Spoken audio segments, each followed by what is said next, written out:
दोस्तों आज मैं आपको पैल्पिटेशन के बारे में बताऊंगा। पैल्पिटेशन यानी घबराहट। दोस्तों पैल्पिटेशन दरअसल होता क्या है, what actually is palpitations. Palpitation मतलब खुद की धड़कन आप अगर महसूस करने लगते हो, धक धक धक धक अगर आप ऐसा महसूस करते हो, घबराहट होती है, तो this is you can explain it as a palpitations. देखिए हम जितने भी काम करते हैं, जैसे हम बैठे हैं, बात कर रहे हैं, सो रहे होते हैं, चलते हैं, कुछ भी आप काम कर रहे होते हो, कभी भी आप पैल्पिटेशन फील नहीं करते हो, मतलब खुद की धड़कन आप एहसास नहीं करते हैं। लेकिन कभी ऐसा हो जब आप खुद अपनी धड़कन महसूस करने लगे कि मुझे धक धक धक धक ऐसा लग रहा या घबराहट महसूस हो रहा। अच्छा, कई बार ऐसा होता है इन एक्चुअल हार्ट रेट आपका बढ़ा हुआ नहीं होता है, लेकिन आप हार्ट रेट फील कर रहे होते हो कि मेरा हार्ट रेट जैसे बढ़ गया है और मैं खुद के अंदर हार्ट बीट फील कर रहा हूँ। तो ये बेसिकली कंडीशन होता है जिसको आप पैल्पिटेशन कहते हैं, जिसको आप घबराहट कहते हैं, या कई बार बहुत सारे लोग अनकंफर्टेबल फीलिंग्स कहते हैं। कुछ लोग एक्सप्लेन नहीं कर पाते हैं कि ये एक्चुअल में हो क्या रहा। तो आज मैं आपको बताने वाला हूं कि पैल्पिटेशन क्या चीज़ होती है, पैल्पिटेशन अगर हो तो क्या करना चाहिए, कब ये सिग्निफिकेंट होता है, कितना इसमें कार्डियक इन्वॉल्वमेंट होता है और इस कंडीशन में आपने क्या करना है। तो दोस्तों आप चैनल को सब्सक्राइब कर लीजिए। मैं हूं doctor Shahrukh Hasan, non interventional cardiologist. Shahjahan heart hospital हम रन करते हैं, जहां बिना बाईपास, बिना एंजियोप्लास्टी के हार्ट की बीमारियों का हम लोग इलाज करते हैं। आप हमसे कनेक्ट कर सकते हैं, जुड़ सकते हैं, हॉस्पिटल में विजिट भी कर सकते हो। तो चलो वीडियो को शुरू करते हैं। दोस्तों पैल्पिटेशंस के दो एक्चुअल कॉजेज़ होते हैं, एक कार्डिक ओरिजिन होता है, एक नॉन कार्डिक ओरिजिन होता है। कार्डिक ओरिजिन वो जिसमें आपका हार्ट इन्वॉल्व है, हार्ट की पैथोलॉजी, हार्ट की बीमारी आ रही है। अच्छा, नॉन कार्डिक ओरिजिन वो होता है जिसमें हार्ट इन्वॉल्व नहीं है, किसी और रीज़न से आप पैल्पिटेशन फील कर रहे हो। तो दोस्तों जो नॉन कार्डिक रीजन्स होते हैं उसमें क्या क्या कॉज है जिससे पैल्पिटेशन आपको हो सकता है। सबसे पहले होता है एंग्जाइटी। अगर किसी चीज़ से आप एंग्जाइटी हो गया तो उससे आप पैल्पिटेशन आपको हो सकता है, उससे आप पैल्पिटेशन फील कर सकते हो। स्ट्रेस एक रीज़न होता है, टेंशन, किसी चीज़ का अगर बहुत ज़्यादा स्ट्रेस आपने लिया हुआ, कोई बहुत टेंशन की बात है, उसमें भी कभी आप पैल्पिटेशन इनकाउंटर कर सकते हैं। या फिर एक चीज़ होती है पैनिक अटैक। आपने सुना होगा, पैनिक अटैक इज़ समथिंग कि ऑल ऑफ ए सडन कोई चीज़ आपने देखा, कुछ ऐसा सुन लिया, ऑल ऑफ ए सडन आप घबरा गए, बिल्कुल नर्वस हो गए, अचानक धड़कन आपकी तेज़ हो गई, अचानक आप पैल्पिटेशन फील करने लगे, अचानक घबराहट होने लग गया। तो this could be called as panic attack. तो पैनिक अटैक में भी आप ये चीज़ इनकाउंटर कर सकते हैं। तीसरी चीज़ होती है दोस्तों कि कॉफ़ी इनटेक। कॉफ़ी सपोज आप 2 कप पीते थे, आपने 5 पी लिया, 6 पी लिया, तो कॉफ़ी में भी कुछ ऐसे इंग्रेडिएंट्स होते हैं, कुछ ऐसी चीज़ें होती हैं। कॉफ़ी इनटेक अगर आप कभी ऑल ऑफ ए सडन बढ़ाते हो तो उसमें भी कभी आप ये चीज़ पैल्पिटेशन इनकाउंटर कर सकते हैं।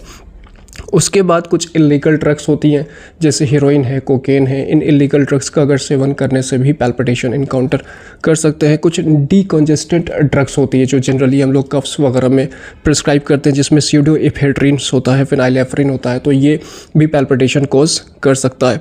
कुछ डाइट पिल्स होते हैं, थायराइड की मेडिसिन होती हैं, कुछ ऐसी मेडिसिन होती हैं जो हमारा मेटाबॉलिज्म को बढ़ा देती हैं, उस केस में भी पैल्पिटेशन आप इनकाउंटर कर सकते हैं। कुछ आप इस तरह से फील कर सकते हो। अच्छा, एक चीज़ जो बहुत कॉमन यंगस्टर्स इनकाउंटर करते हैं कि आप अगर रेगुलर जिम कर रहे होते हो, रेगुलर एक्सरसाइज कर रहे होते हैं, कभी आपने ज़्यादा ही वर्कअप कर दिया, कभी बहुत एक्सरसाइज कर गए, तो अगर कभी अगर आपने बहुत ज़्यादा एक्सरसाइज कर लिया, उसके कॉन्सिक्वेंस में भी आप पैल्पिटेशन आपको हो सकता है, आप धड़कन फील कर सकते हो, इस तरह की प्रॉब्लम्स हो सकती हैं आपको। और जो रेस्ट कॉज है, फीवर है, बुखार में ऐसा हो सकता है। टोबैको का सेवन अगर आप करते हैं, तंबाकू लेते हैं, उस केस में भी आपको ये प्रॉब्लम फील हो सकती है दोस्तों। तो ये कुछ नॉन कार्डिक कॉजेज़ मैंने आपको बताया जिसमें कभी अगर आप ऐसा कुछ हो तो इसमें आपको ये चीज़ें इनकाउंटर होती हैं। अच्छा, दूसरा जो है कार्डियक कॉज, मतलब हार्ट के किस रीज़न से पैल्पिटेशन आपको हो सकता है। देखो, हार्ट की बीमारी से पैल्पिटेशन हो सकता है, कुछ वाल्व के डिजीज़ से हो सकता है। कई बार आपके ब्लड में अगर पोटेशियम का लेवल बढ़ जाए वो पैल्पिटेशन कॉज कर सकता है। कुछ हार्ट की मेडिसिन होती हैं रेगुलर मेडिसिन जो हाइपरटेंशन की मेडिसिन है, ब्लड प्रेशर की मेडिसिन है, इन मेडिसिन की वजह से भी कभी पैल्पिटेशन कॉज हो सकता है। कभी ओवरडोज ऑफ थायराइड मेडिसिन अगर हो जाए उसकी वजह से भी हो सकता है। अगर आपका ब्लड में लैक ऑफ ऑक्सीजन हो किसी भी रीज़न से, वो भी पैल्पिटेशन कॉज कर सकता है। अब सवाल ये है कि ये तो हमने जान लिया कि कॉजेज़ क्या हैं, मतलब कार्डियक और नॉन कार्डियक कॉजेज़ क्या हैं जिसकी वजह से पैल्पिटेशन होता है। अब सबसे बड़ा क्वेश्चन ये है कि हमने करना क्या है। अगर कभी पैल्पिटेशन इनकाउंटर हो तो हमने करना क्या है, कैसे हम इसको इनकाउंटर करें, क्या इसमें करें। सबसे पहले इंपॉर्टेंट चीज़ ये है कि कभी आपको पैल्पिटेशन, आप just relax and calm down, take some time, थोड़ा सा अपने आप को आप टाइम दीजिए, जस्ट रिलैक्स्ड हो जाइए, जस्ट थोड़ा सा टाइम लें, धीरे धीरे पैल्पिटेशन सेटल हो जाएगा, धीरे धीरे जो आप धड़कन अभी फील कर रहे थे ये काम डाउन और ये रिलैक्स्ड हो जाएगा। इसके अलावा जो थोड़ा सा बताते हैं कि मेडिटेशन है, इसको कर सकते हैं आप। अगर आप स्मोकर हैं, you need to and you suppose to avoid smoking, smoking आपने क्विट करना है।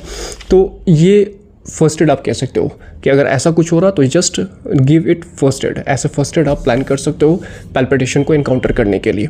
लेकिन जो ज़रूरी बात जो मैंने आपको बताना है वो है कि अगर कुछ कार्डियक फाइंडिंग्स आ रहे हैं, सपोज़ हार्ट रिलेटेड कुछ प्रॉब्लम्स आ रही हैं और उस वजह से अगर आपको पैल्पिटेशन हो तो कैसे उसको आप जस्टिफाई कर पाओगे, कैसे आपको पता चलेगा कि इसमें हार्ट का इन्वॉल्वमेंट तो नहीं है।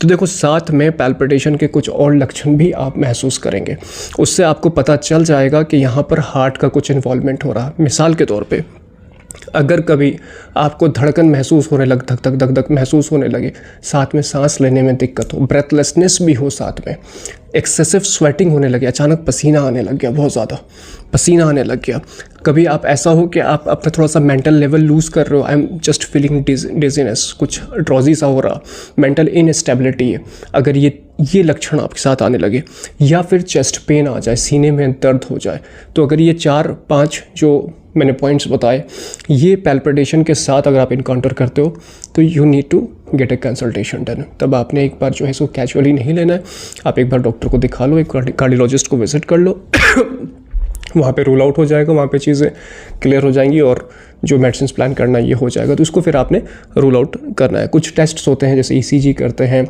इकोकार्डियोग्राफी करते हैं, TMT है, होल्टर भी कई बार करते हैं, तो डॉक्टर्स वहाँ डिसाइड करते हैं आपकी कंडीशंस को देखते हुए। लेकिन जो सबसे इंपॉर्टेंट चीज़ मैं आपको बताऊँ वो ये है कि मेजॉरिटी ऑफ केसेस में जो पैल्पिटेशन इनकाउंटर होता है that is because of non cardiac origin, मतलब हार्ट की वजह से नहीं होता है, that is temporary shoot of the heart rate.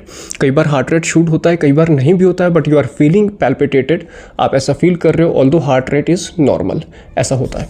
तो दोस्तों ये मैं सोचा, मैंने एक बार ये कई बार बहुत सारे लोग इनकाउंटर करते हैं, छोटी और बहुत इंपॉर्टेंट बात थी तो मैंने आपसे ये शेयर किया। उम्मीद करता हूँ आपको कुछ इन्फॉर्मेशन मिला होगा। इस तरह की इन्फॉर्मेटिव वीडियोस में बनाता हूँ हार्ट रिलेटेड, आप क्वेश्चन भी पूछ सकते हो, ज्वाइन कर सकते हो, कोई भी सवाल आप पूछना चाहें।